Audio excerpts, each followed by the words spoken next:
Good morning, Muffins. How are you? Today is Wednesday, March 4th, 2026. We're going to jump right on in and talk about the physical health effects of abuse. That covers chronic pain and illness, somatizations, TBI, which is traumatic brain injuries, reproductive health. Okay, so somatizations I want to explain first is the physical expression of emotional or mental distress. Perfect example is someone who's nervous. They may see their hand shaking, okay? That is a somatization. So it shows up in the moment of that physical, that mental, emotional distress. It shows up physically in that moment. So panic attacks, shortness of breath, tightness in their chest, okay? Differs from chronic pain and illness because we know that prolonged stress can weaken the immune system and make you susceptible to all kinds of illnesses, okay?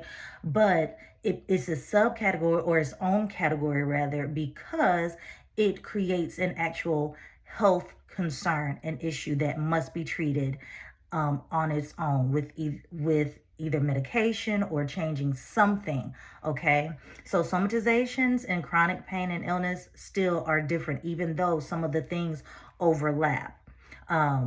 And then with traumatic brain injuries, you may not always get a diagnosis of that, but for someone who has experienced abuse and repeated blows to the head or strangulation where their airways were cut off for extended periods of time can later develop cognitive distortion. So there again, you may not receive the diagnosis of a traumatic brain injury. Remember, there's criteria, but it may not change the fact that you still have issues with memory loss, confusion, concentration, and things of that nature. And then reproductive health comes off, it's not just talking about your ability or inability to get pregnant or to carry a pregnancy to term. We're talking about reproductive health in general. So the best way I can explain that is I know that I guess at the height of what was my stress when I was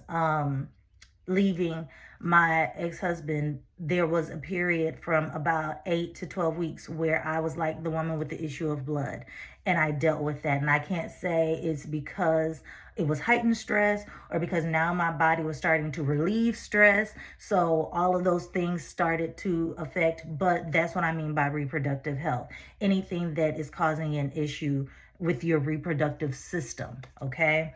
I hope that was not too fast for you all, but I pray that you all have an amazingly wonderful day on purpose. I'll talk to you soon. Bye-bye.